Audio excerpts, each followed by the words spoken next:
Teenagers में एक question होता है कि अगर हम मुसलमान हैं तो हम मुसलमान क्यों हैं। जैसे क्रिश्चियंस हैं, उनका एक बिलीफ है कि वो सही रिलीजन पे हैं, या यहूदियों को ये लगता है कि वो सही पे हैं। तो मुसलमान मतलब कि जैसे कि हम बाय बर्थ मुसलमान हैं, तो हम मुसलमान हैं तो क्यों हैं? मतलब कि हम शायद दूसरे रिलीजन्स वाले हैं वो शायद सही हैं और हम गलत हैं। लेकिन कुछ टाइम पहले मुझसे एक लड़की मिली है, वो काफ़ी बड़ी थी, 23-24 ईयर्स की। तो उनको भी यही था कि शायद जिस रिलीजन को मैं जिस मतलब कि अल्लाह को मैं प्रेज़ करूँ, शायद वो अल्लाह सही ना हो। मतलब हाँ, ये ये बहुत जो हम अभी कर रहे हैं ना, यस सर, लेकिन इसके मकासद में से क्या है? हम अल्लाह ताला के कलाम को पहचान रहे हैं, हमें मतलब कि यहाँ से मुआवज़ा मिल रहा है कि ये अल्लाह ताला का कलाम है। लेकिन सर यहाँ पे यही लोग सवाल मेरा भी था। ये जो लोग पूछ रहे हैं, ये सवाल मेरा भी था। मैंने कुरान को इसीलिए पढ़ना शुरू किया। पहले इसको मैं छोड़ने से पहले मैंने इसको इस तरह तकब्बुराना बात लगती है, लेकिन फिर भी मैं कह रहा हूँ, मुझे इसको मौका देना था कि ये अपने आप को साबित तो करे।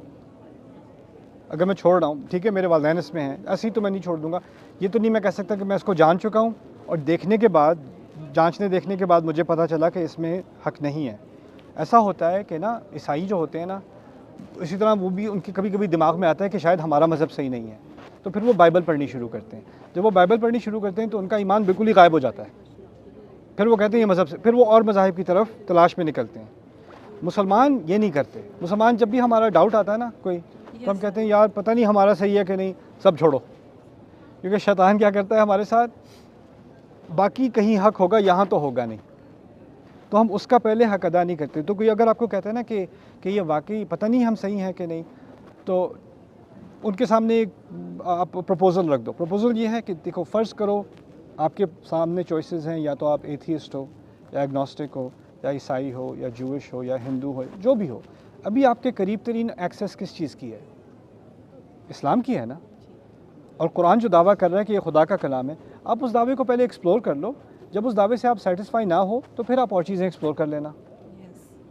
इसको एक्सप्लोर करने का हक़ अदा कर दिया आपने? नहीं। अक्सरियत हमारी उम्मत में जो नौजवान है, उसने शुरू से आखिर तक कुरान बुरे तर्जुमे में भी पढ़ा है कि नहीं? नहीं पढ़ा। या एक चीज़ पढ़ी, समझ नहीं आई, इसकी तो मुझे कुछ समझ नहीं आती, इसका क्या फ़ायदा हो सकता है? एक पूरी सिविलाइजेशन जिसने दुनिया बदल दी, वो इस बुक को कभी अंडर एस्टिमेट ना कर सकी।